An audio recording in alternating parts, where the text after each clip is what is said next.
Coming up on this Tuesday edition of Newsline at noon, Samsung Electronics reports its worst quarter in 2 years, with profits tumbling 25% compared to the same period last year. The top policymakers of the US and China will hold their key annual meeting in Beijing starting Wednesday. Disputes are expected to outnumber issues that they see eye to eye on. Plus, Hamas vows revenge after 7 Palestinian militants die in airstrikes on the Gaza Strip. These stories and more on Newsline at noon.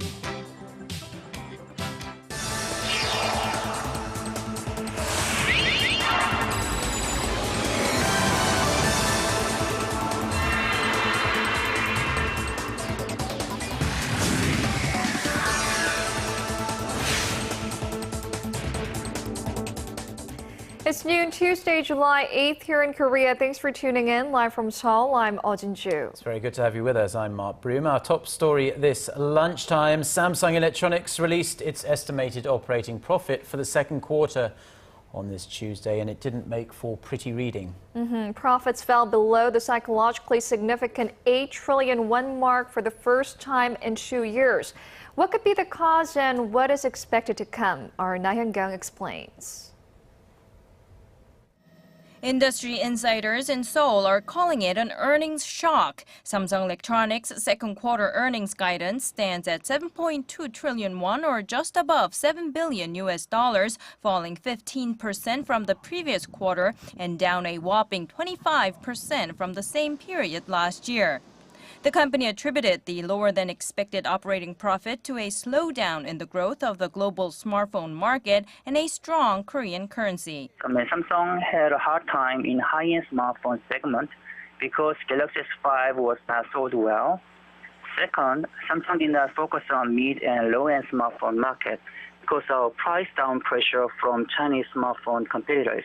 Experts add if Samsung fails to beat off competition from Apple and Chinese manufacturers such as Xiaomi and Lenovo by the end of the year, the results will take a toll on the Korean economy as well, given that Samsung last year took up nearly 50% of the combined net profit generated by all listed companies in Korea.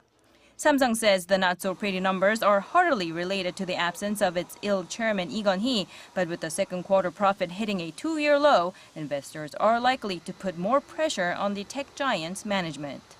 Laah Hyung-kyung, Arirang News. And some more bad news for Samsung. Over in Brazil, criminals raided a Samsung Electronics factory and made off with more than $6.5 million worth of electronic equipment. Now, this number is an estimate put forth by Samsung. Local police say around 20 men armed with some machine guns burst into Samsung's factory in Sao Paulo late Monday night local time and loaded up several trucks with tablets, notebooks, and smartphones. Some employees were reportedly held hostage by the criminals, but no one was hurt. Police think the robbery is an inside job because they managed to get inside so easily and they all knew their way around the factory. Samsung says it's fully cooperating with the police and it will do its best to avoid something similar happening again. The financial health of some indebted Korean conglomerates is worsening. The average debt-to-equity ratio of Hanjin Transportation, USChina, and Hyundai Group and 7 other conglomerates rose by nearly 20 percentage points last year to more than 260% in December. Chaebol.com, a research firm following Korean conglomerates, said the debts of some shipping units belonging to Hanjin Transportation and Hyundai Group were more than 10 times higher than their equity. Construction units of some of the conglomerates were particularly in bad shape. Now, Korea's new finance minister designate, Choi Kyung-hwan, has promised all-out efforts to boost domestic demand to lead the economy out of a low-growth trap. Speaking at his confirmation hearing on Tuesday, Choi said he wants to make it easier for home buyers to get mortgage loans from banks. Ji Myung-gil reports. Finance Minister nominee Choi Kyung-hwan says his initial focus will be removing red tape and other restrictions that make it difficult for consumers to buy a home. In his parliamentary confirmation hearing Tuesday, Choi said one area he would attend to urgently is easing what he called outdated restrictions on housing loans. Che, who will also be a deputy prime minister if he is confirmed, said the government is requiring banks to excessively limit housing loans as it has failed to change regulations written more than 10 years ago when there were worries about property market bubbles. Adopted during the housing market boom, the rules strictly restrict the size of a home loan that can be given to home buyers. But the nominee did not say how he would bring the nation's rapidly growing household debt problem under control. Critics say it will only get worse if loan restrictions are eased. Che said the need to boost domestic demand has become more urgent as the April ferry disaster prompted many consumers to refrain from leisure activities, thereby slowing the recovery. The nominee also stressed the need to streamline regulations in order to encourage investment and development. He said he was opposed to tax hikes aimed at making up for a revenue shortfall, adding that revenue should be raised by boosting economic activities, not by raising taxes. In particular, Che cautioned against raising corporate tax rates, as a hike could damage investment and the economic recovery. The nominee also said he did not think it was time yet for the government to plan a stimulatory supplementary budget. Kim Young-gil, Arirang News. President Park Geunhyes' approval rating has been given a much-needed shot in the arm by the recent visit of Chinese President Xi Jinping to South Korea, according to a new weekly survey conducted by local polling company Real Meter. The president's approval rate jumped 3 percentage points to 46% this week, marking its first uptick in 4 weeks. President Park's polling numbers had been on the steady decline over the past 3 weeks, largely due to the controversy over 2 failed prime minister nominations. Now, this shift in sentiment could potentially play into the ruling party's hands in the run-up to some rather crucial by-elections at the end of this month, where at least 15 parliamentary seats will be up for grabs.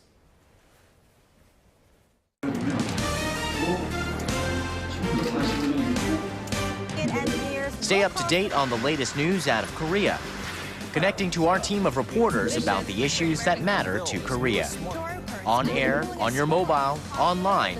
Find out more about Korea on Newsline at Noon with Mark Broom and Jin-ju. I'm Jin-ju. Market researcher, strategy analytics, said Thursday that LG Electronics brought in about... The United States and China will meet for 2 days of bilateral talks starting tomorrow in Beijing.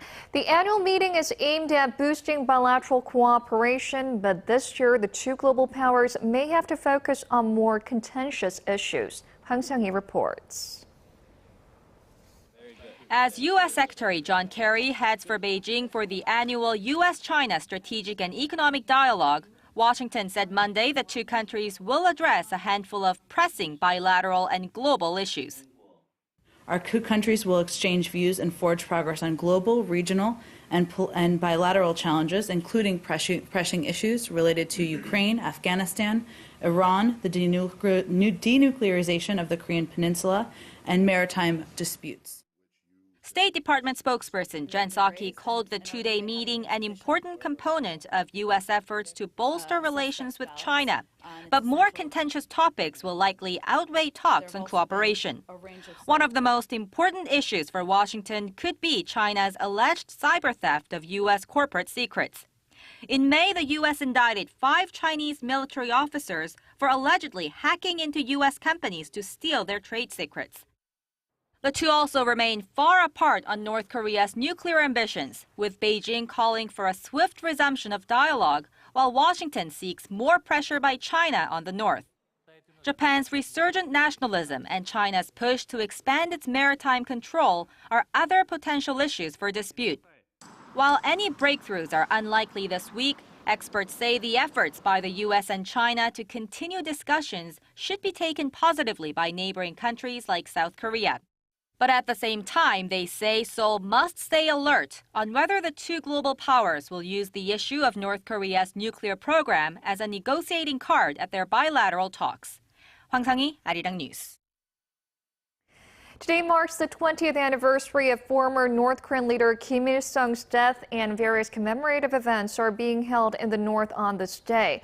Accompanied by top military officials, current leader Kim Jongin visited the Kumsusan Palace of the Sun early this morning and paid tribute to his grandfather as well as his father, Kim Jong-il. And it is with this symbolic anniversary that North Korea is trying to extract some much-needed cash from a pro-Pyongyang federation of Koreans living in Japan. Kim Min-ji reports.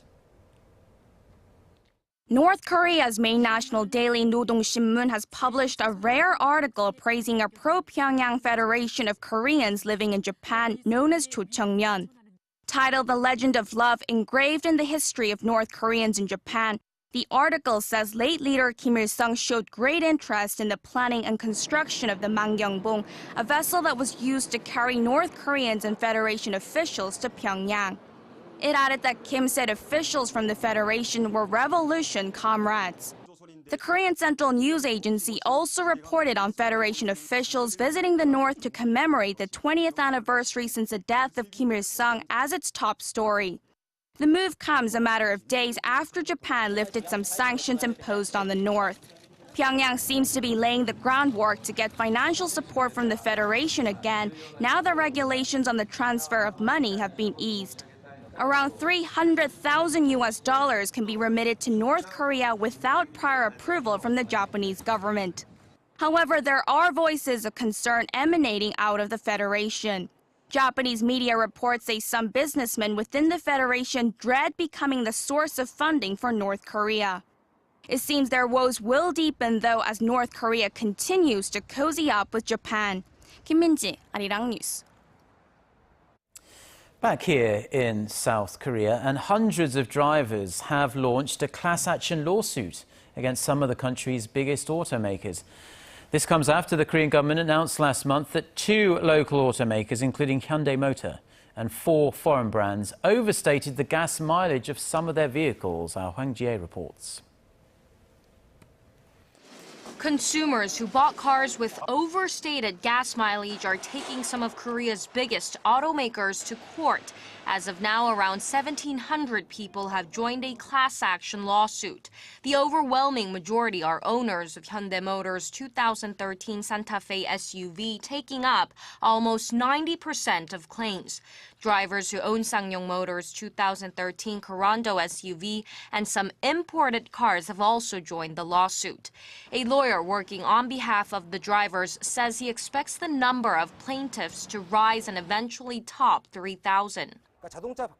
We believe automakers have a warranty responsibility since the vehicles have a flaw in a key factor that measures performance. And the Land Ministry has already verified that there is a problem with the vehicles. The plaintiffs are seeking between $650 to $3,000 each in compensation. The damages they claim include factors like the extra money they've spent on gas and mental stress.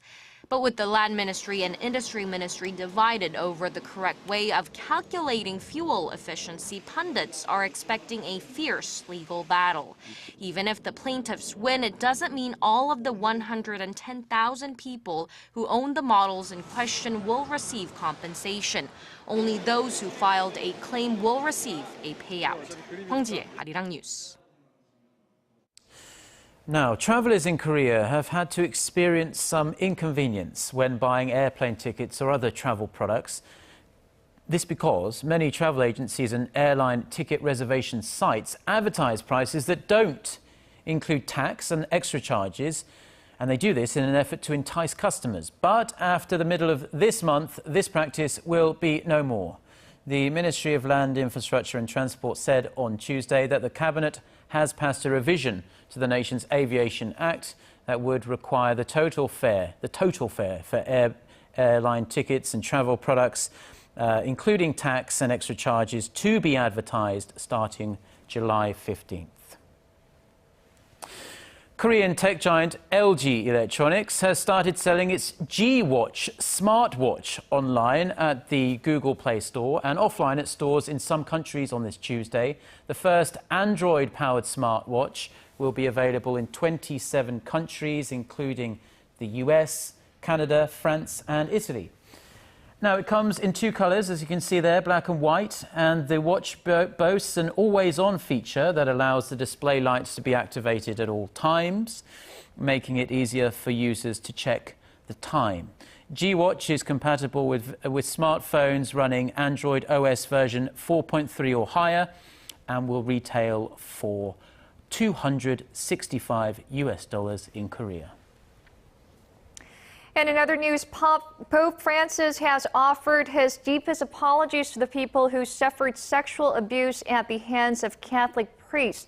However, many say his apology comes too late and doesn't go far enough. Shin Se-min has more. Pope Francis has won widespread praise for his humble personal style and his efforts to reform the Vatican bureaucracy, but his handling of the sex abuse issue has brought him some sharp criticism. He attempted to address it in a private morning mass on Monday with 6 adult victims from Ireland, Britain, and Germany who were sexually abused by Catholic clerks. During the meeting, Pope Francis pledged that any bishop who fails in his responsibility to protect minors will be held accountable and begged forgiveness from the victims. It causes me distress and pain at the fact that some priests and bishops, by sexually abusing minors, violated their innocence and their own priestly vocation. It goes beyond just despicable actions. It is like a sacrilegious cult. But this is the first such meeting in a 16-month-old pontificate, prompting some advocates for abuse victims to argue that the Vatican still has done too little to create or prevent an accountable system for sex abuse victims. And in contrast to his predecessors, Pope John Paul II and Benedict, who met with victims on several occasions, Pope Francis' first meeting was seen by critics as insensitive given his compassionate nature. However, the director of U.S. Victims Advocacy Group, Bishops Accountability, praised the pontiff for the meeting, saying it was a positive and a necessary step. Shin Se-min, Arirang News.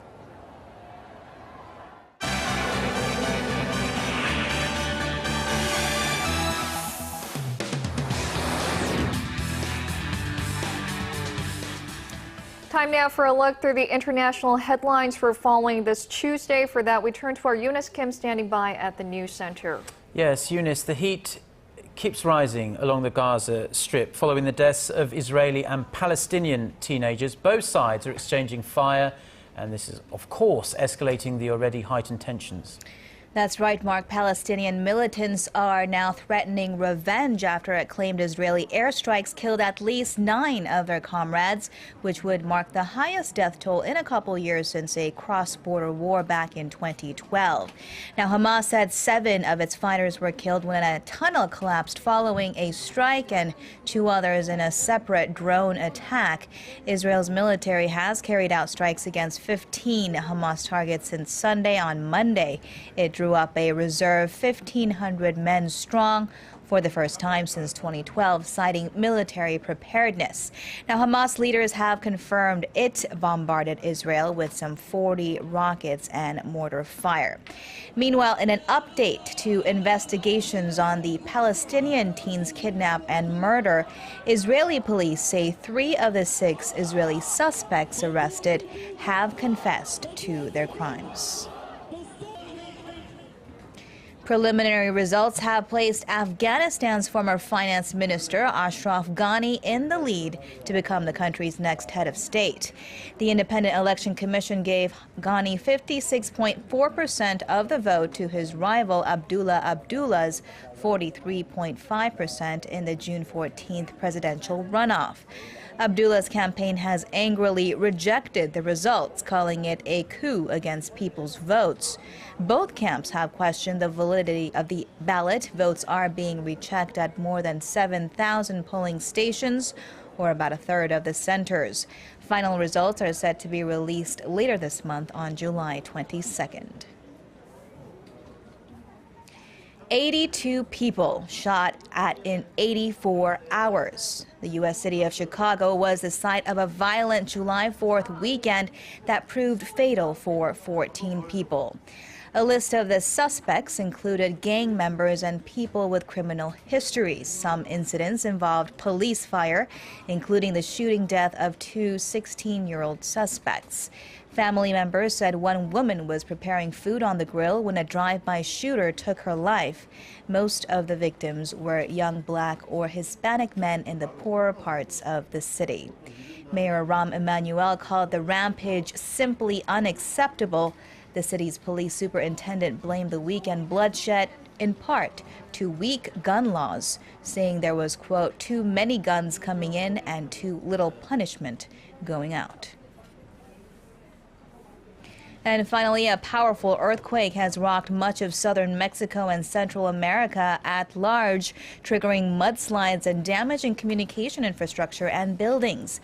The U.S. Geological Survey said the magnitude 6.9 tremor, downgraded from an earlier reading of 7.1, was centered 2 kilometers northeast of Puerto Madero near the Guatemala border. Dozens of homes were evacuated and affected residents taken to hospitals. At least 4 people were killed in the quake, including 2 in their collapsing home in San Marcos and a newborn baby hit by a piece of fault ceiling in a hospital in the same city. And that wraps your global news for this hour. Back to you guys in the studio. Well, thank you, Eunice, as always, for the international news there. Now, it's kind of rainy today, but it's still pretty hot. And Korea really has been in the grips of an early summer heat wave, mostly with sun, but with the mercury soaring well past 30 degrees Celsius. Right. Although super typhoon Noguri advancing towards the Korean peninsula will cool things down a bit, we're expecting scorching temperatures again later this week. And doctors say a source of relief from the stifling heat can be found in seasonal fruits. Polly reports. Hot and humid conditions are running rampant through the streets of Seoul during the midday sun, with crowds scrambling to find sweet relief in the form of a freshly made fruit drink. I don't have much appetite these days since it's so hot. That's why it feels great and refreshing to drink fruit juice. These drinks are not only tasty, but in fact play a key role in replenishing your body during the summer season. Excessive sweating can leave people dehydrated and even lacking nutrients. Fortunately, doctors say a healthy serving of fruit juice can help you get back on your feet. Fruits grown in the summer are sweet and filled with water. Eating these fruits can be very helpful in replenishing energy and fluids after you sweat. Among the wide selection of garden choices, watermelons are said to be the best for beating the summer heat, followed by tomatoes, pineapples, and kiwis. Oranges, peaches, and mangoes are also seasonal favorites. Another helpful tip is to mix fruits in a salad or icy punch, as many of the flavors complement each other for delicious results. Watermelon helps to cleanse your body of waste, while grapes act to supply you with energy. It's recommended that you mix and eat these fruits in a fruit punch to restore your vitality during the fatiguing summer. The capital region will be experiencing high temperatures through next week due to the delayed monsoon front. So in order to get through the scorching heat, try one of Mother Nature's sweetest gifts to refresh your body and mind. Paul Yi, Arirang News.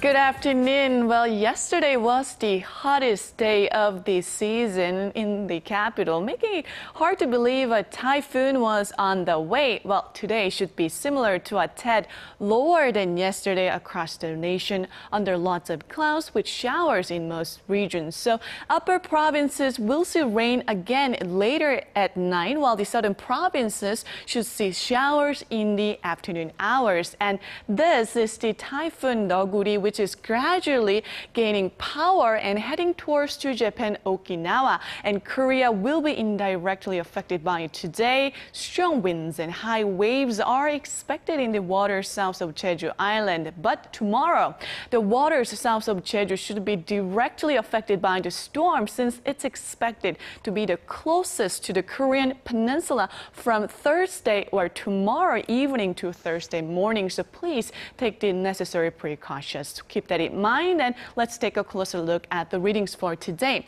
The high in Seoul and Daegu will rise to 31, while Gwangju will have a high of 30, and Busan should make it to 28. this afternoon. And for other regions, down on Jeju and Daejeon should see a high of 28 and 30, and Dokdo will reach 27. Well, that's all for me today, but with the storm on the way, we hope you will check back with us for the weather forecast throughout the day.